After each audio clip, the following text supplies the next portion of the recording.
When modern culture talks about angels, the conversation swings between two extremes: Renaissance babies with wings, or ethereal light beings acting as mystical spirit guides. To understand the actual data, we must strip away the cultural mythology. We will use Wayne Grudem's systematic theology to isolate the biblical text. Look at this definition. Angels are created, spiritual beings with moral judgment and high intelligence, but without physical bodies. Despite this precise framework, two dominant myths persist.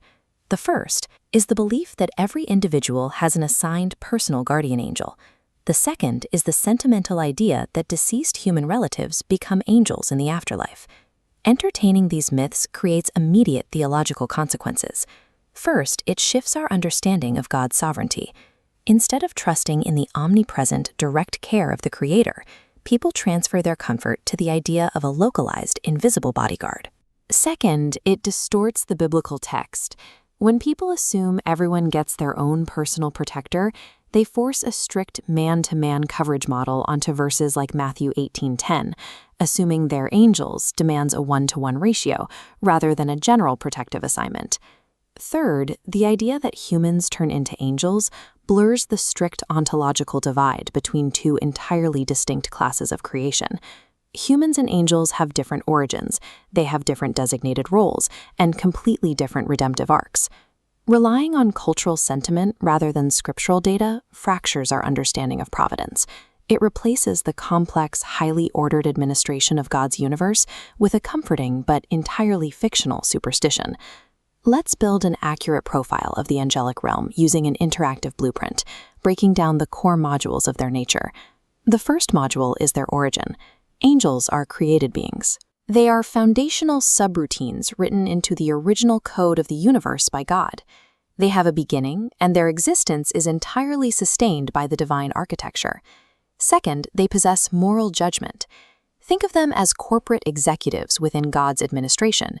They were given high levels of autonomy. We know this because a portion of them chose to rebel.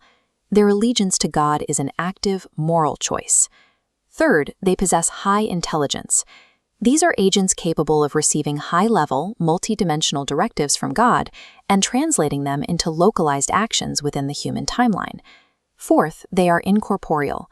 Like a Wi-Fi signal, they occupy physical space and transmit data without requiring physical hardware. They remain invisible to the human eye unless God explicitly provides an optical upgrade to our vision. Angels function as highly capable, accountable actors executing specific logic within God's operating system. Understanding what angels are also requires understanding what they are not.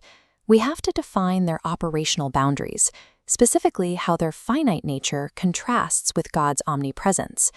Unlike God, angels have finite spatial presence. They are like game pieces on a board. To impact a different sector, an angel must travel through space and time. We see this in the book of Daniel, where an angelic messenger is physically delayed for 21 days by a geographical barrier. Because they are finite, they operate within a strict military chain of command. The text cites Michael as one of the chief princes, and Gabriel as a specific messenger. This is a highly structured hierarchy, relying on generals and synchronized logistics. Their numbers, while finite, crash human calculation parameters. The text describes their quantity like stars in a galaxy, an innumerable host that dwarfs human population metrics. Yet this vast army does not reproduce. Jesus explicitly states that angels do not marry. They are a complete, fixed dataset created at the beginning of time. Their relational dynamic is entirely vertical, directed in worship toward God. The angelic host functions as a localized, non-reproductive military force. They operate within strict chronological and geographical constraints to execute precise orders. This logistical framework deconstructs the myth of the personal guardian angel. God does not use a strict man-to-man defense. Instead, he deploys forces to regional zones, churches, or specific crises based on strategic need. When deployed, their intervention acts as the invisible rebar of daily life. They are a kinetic extension of God's will, authorized to physically interact with our world, whether that means shutting the mouths of lions in Babylon or opening prison doors in first-century Jerusalem. Look at this model of the Ark of the Covenant. The figures on top are cherubim. They act as the secret service of the divine realm. Their primary function is to serve as a lethal firewall guarding God's holy presence, exactly as they guarded the entrance to Eden. Angels are task-oriented operators. Depending on their orders, they either protect God's holiness from human impurity, or they protect human fragility from worldly destruction. We don't have to guess about these classifications. These theological concepts are hard-coded into the original Greek and Hebrew syntax. Look at the footnote regarding the cherubim. In Hebrew, the im suffix takes a singular variable and scales it into a plural systemic array. It tells us we are dealing with a distinct class of beings, not a singular anomaly. When Hebrews 12 describes their numbers, it uses the Greek term myriad. It acts like a mathematical asymptote, a constant so overwhelmingly large it pushes right to the edge of human computational limits without actually being infinite. The distinction between humans and angels is also linguistically sealed. Look at this explanation of the Acts 12 substitution error.